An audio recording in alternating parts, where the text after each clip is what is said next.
I was 10 years old enough to understand that my parents loved me, but still young to know what makes people love each other. Have you ever thought what makes someone love you and what makes you feel loved? What does it take to love and be loved?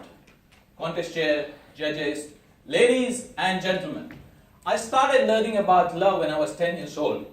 I still remember that night. My house was completely dark except the shining candle on the dinner table.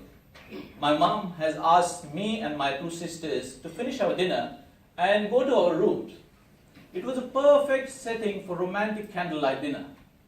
Dad hasn't returned home and Mom was waiting. The doorbell rang.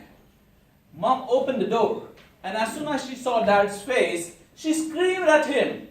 I asked you to do one small thing, and as usual, you didn't do it. You forgot to pay the electricity bill. I work so hard to take care of everyone, and all I ask you to do is help me a little bit, and you still couldn't do it. You don't care for me at all. My mom was right. She was not feeling loved. It was difficult for her to take care of a family of 7, including 3 kids, and at the same time, be a full-time school teacher. All she wanted my dad was to help her do the chores. My dad was a stereotyped Indian male who believed that the house needs to be managed by the housewife. He was accountant during the day and singer in the evening. All his time was spent during the office and singing practice in the evening. In fact, that day he was coming back from one of his performances. When my mom screamed at him, he screamed back at her. Said, "You don't care for me at all. Everyone appreciates me but you. I did well today. Everyone praised me except you. All you know is complaining." My dad was right. He was not feeling loved. All he wanted was my mom to show some appreciation. That day, I learned if you want to make a man love you, you have to praise him. And if you want to make a woman love you, you have to offer acts of service. Life went on. I became 18 years old, the age to love and be loved. I fell in love with this girl called Rupa in my college. I wanted her to love me back. So I started offering acts of service. I picked her up and dropped her, even when her house was out of the way. I made copies for her when she missed lessons. I even completed assignments for her. We became close friends, and she started sharing everything about her with me. She shared all the compliments she was getting, all the gifts she was getting. I didn't have any problems with that. I thought my strategy was solid. I was doing so many things for her that it was just a matter of time that she falls in love with me. But one day my belief was crushed when Rupa told me that she found her true love. It was that guy who was buying her so many gifts and giving her compliments. That day I learned, if you want a woman to make you love you, then you have to buy her gifts. Life went on. I eventually got married. Now I was ready to love and be loved again. I wanted my wife to love me, so I started buying her gifts. She initially appreciated it. I wanted to buy her more gifts, so I started putting overtime to claim overtime payments. More money means more gifts. Clothes, jewelry, you name it, and I bought it for her. But I was spending a lot of time away from home, and she hated it. One day she confronted me. "Ranjit, I don't care how many gifts you buy me. All I need is to spend more time with me. I don't need these gifts. I need you." And I was depressed and confused.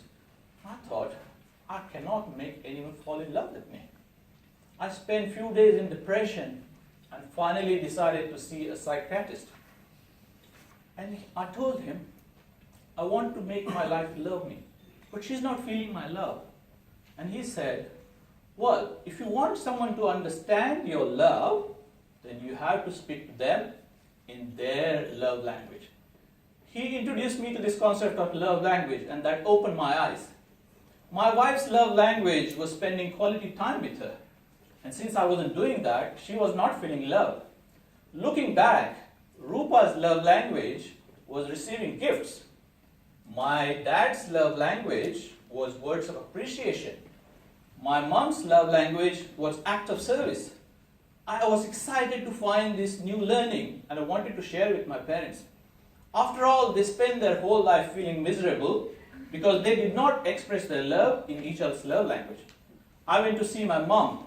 I said, Mom, you not heard about love language? I explained the whole concept to her.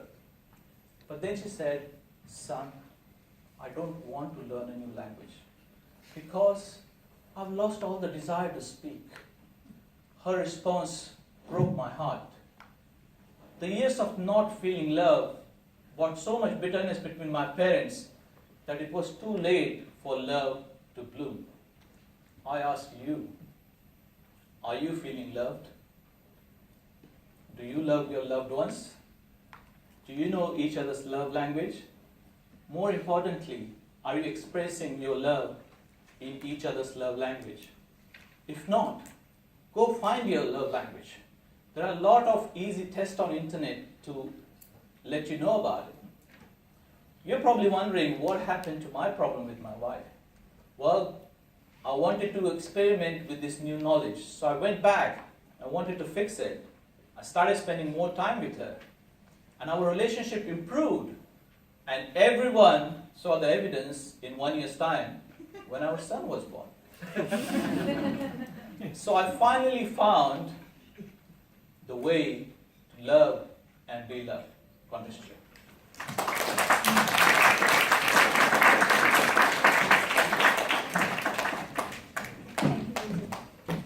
We now have 1 minute of silence.